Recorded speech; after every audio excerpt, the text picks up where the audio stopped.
വയനാട് സുഗന്ധഗിരി മരമുറിയിൽ പ്രത്യേക അന്വേഷണ സംഘത്തിനെതിരെ വനിതാ റേഞ്ച് ഓഫീസറുടെ പരാതി മാനസികമായും ശാരീരികമായും സമ്മർദ്ദത്തിലാക്കിയെന്നാണ് മൊഴി രേഖപ്പെടുത്തിയത്. കേസുമായി ബന്ധപ്പെട്ട് സസ്പെൻഷനിലായ വനിതാ റേഞ്ച് ഓഫീസർ കെ നീതുവാണ് വനം മേധാവിക്ക് കത്ത് നൽകിയത്. സുഗന്ധഗിരി മരമുറി കേസ് അന്വേഷിക്കുന്ന സംഘത്തിനെതിരെയാണ് സസ്പെൻഷനിലായ റേഞ്ച് ഓഫീസർ കെ നീതു ഗുരുതര ആരോപണം ഉന്നയിച്ചിട്ടുള്ളത്. മാനസികമായും ശാരീരികമായും സമ്മർദ്ദപ്പെടുത്തിയാണ് അന്വേഷണ സംഘം തെറ്റായ മൊഴി രേഖപ്പെടുത്തിയതെന്ന് വനം മേധാവിക്ക് അയച്ച കത്തിൽ ചൂണ്ടിക്കാട്ടുന്നു. മരമുറി സമയത്ത് റേഞ്ച് ഓഫീസറുടെ ഭാഗത്തുനിന്ന് മതിയായ ഫീൽഡ് പരിശോധന ഉണ്ടായില്ലെന്നും അനധികൃത മരമുറി യഥാസമയം കണ്ടെത്തിയില്ലെന്നുമാണ് കെ നീതുവിനെതിരായ കുറ്റാരോപണം.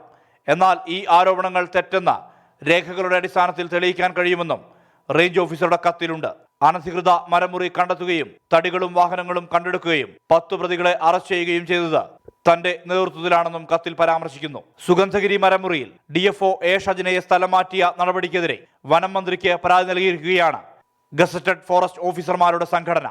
2 കേസുകൾ രജിസ്റ്റർ ചെയ്തിട്ടും DFOയുടെ ജാഗ്രത കുറവ് മൂലമാണ് മുറിച്ച മുഴുവൻ കുറ്റികളും കണ്ടെത്താൻ കഴിയാതിരുന്നതെന്നും തടികൾ കടത്തിക്കൊണ്ടുപോകാൻ കാരണമെന്നുമാണ് നടപടി റിപ്പോർട്ടിൽ പരാമർശിക്കുന്നത്. എന്നാൽ കേസെടുത്ത ശേഷം തടികൾ എവിടേക്കും കൊണ്ടുപോയിട്ടില്ലെന്ന് അന്വേഷണ സംഘം തന്നെ വ്യക്തത വരുത്തുന്ന റിപ്പോർട്ട് പൂഴ്ത്തിയാണ് നടപടിയെടുത്തതെന്നും ഇത് പിൻവലിക്കണമെന്നുമാണ് സംഘടനയുടെ ആവശ്യം. 24 വയനാട്.